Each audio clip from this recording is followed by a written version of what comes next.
Afternoon, everybody. Wanted to put out a video. It's been ages since I've done one here, and just wanted to kind of debunk some of the stuff that is out on some of the prepper channels. There are some absolutely fabulous people out there: Angry Prepper, Prepper Princess, Magic Printer, Magic Prepper, Prepper Nation.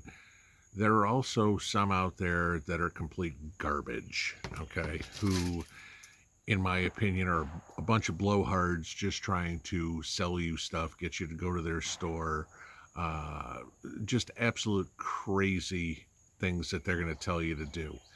And while a lot of people will get out and talk about the pros of storing food or home security and things like that, those are absolutely good things. Like I said, some of the great ones out there, and I mentioned them at the top, can give you some great ideas. But some of the other ones that I know are very popular on YouTube, and I've watched them, and I just roll my eyes every time I'm listening to them, because half of what they're telling you is completely wrong. Okay. What I wanted to go over in this video here real quick is the talk on martial law and the government confiscating your weapons, your house, your food. With what we've got going on here 4 weeks before the election, that seems to be the big talk. Oh my God, they're coming for your guns, whatever. And I kind of want to debunk all the myths here. Okay. So the question comes up, under martial law, could the government confiscate your weapons, your food, your home? Absolutely not. That's a direct violation of the Constitution. Okay, let me explain. If martial law was declared, the organization inevitably charged with enforcing it would be the U.S. military. Now, I'm a veteran. Military members are only obligated to follow lawful orders. And so the question, of course, comes up, what is a lawful order? I'm going to read this here, so bear with me for looking down at my notes. The definition of a lawful order is: the order must relate to military duty, which includes all activities reasonably necessary to accomplish a military mission or safeguard or promote the morale, discipline, and usefulness of all members of a unit, and directly with the maintenance of good order in the armed forces. An order to perform a military duty, no matter how dangerous, is lawful as long as it doesn't involve the commission of a crime. Okay? So there's the big part to that. Now, the question comes in. Who can give a lawful order? The president, obviously, is commander-in-chief. State governors, they're, of course, restricted to the orders they can give to their state National Guard. Okay? Any commissioned officer, warrant officer, or NCO, non-commissioned officer, can give a lawful order to any subordinate military member. Notice that members of Congress and the Supreme Court cannot issue orders. Okay? That's also big. You see, military members do not take an oath to any person or political property. They take an oath to the Constitution and to abide by the laws of war. Right? The military is obligated to follow legal orders from those with the authority to give them. Okay? Furthermore, a general order or regulation is lawful if it is not contrary to or forbidden by the Constitution, the provisions of an act of Congress, or the lawful order of a superior. Now, let's get into the legal side of this. According to United States v. Robinson, an order that has for its sole object a private end is unlawful, but an order that benefits the command as well as serving individuals is lawful. There's the key. As well as serving individuals. Okay? Confiscating someone's personal property does not serve the individual. Therefore, it's an unlawful order. Okay? So now the question becomes, can the government suspend the Second Amendment and seize personal property? Legally, no, according to the Supreme Court. And again, I'm going to read this. This is straight from the Supreme Court. Grabbing private property and claiming it as its own makes the state an encroacher. A citizen's right to own private property is a human right. The state cannot take possession of it without following due procedure and authority of law. Okay. Now, could the Second Amendment be suspended? Of course. Would it be lawful, specifically constitutional? Absolutely not. Okay. Far too many people, and this is why I say take with a grain of salt what half of these yahoos on YouTube are saying, far too many people believe an imposition of martial law somehow is an action that would and could suspend the Constitution. Nothing is further from the truth.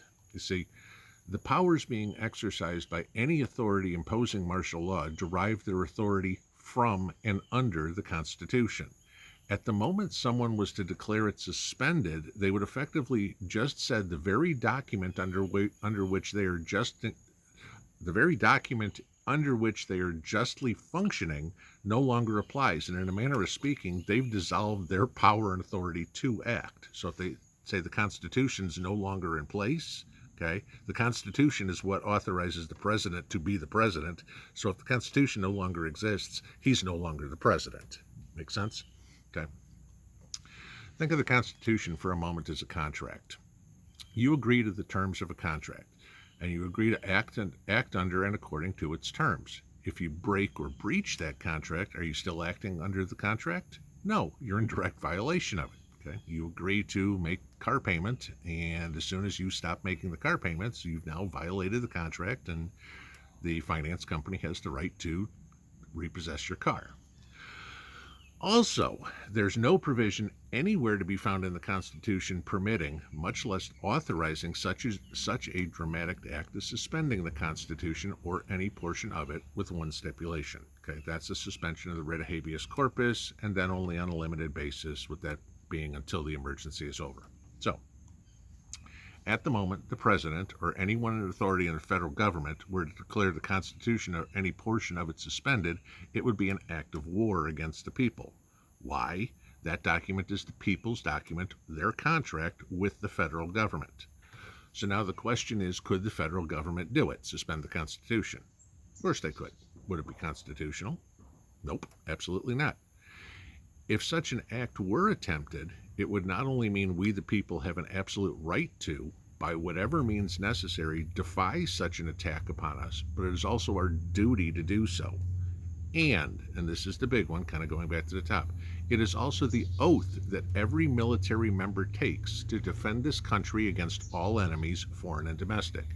You tell me that the Constitution is no longer valid, you are now a domestic enemy of the country. Okay.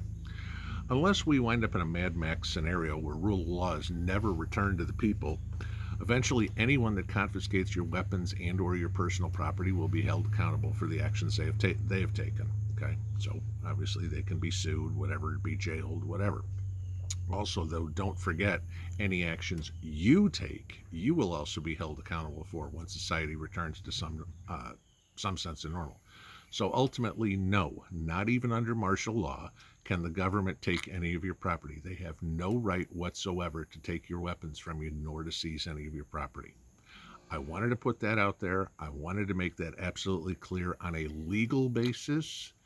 Could they still try to do it? Of course. Do they have a legal right to do it? Absolutely not. And you have no legal obligation whatsoever to turn over any weapons, to turn over any food, to turn over your house whatsoever to the military if they come knocking on your door to take it. Okay? Obviously, I'm not saying start shooting people, but they do not have a right to come into your house and say, we're confiscating all your weapons.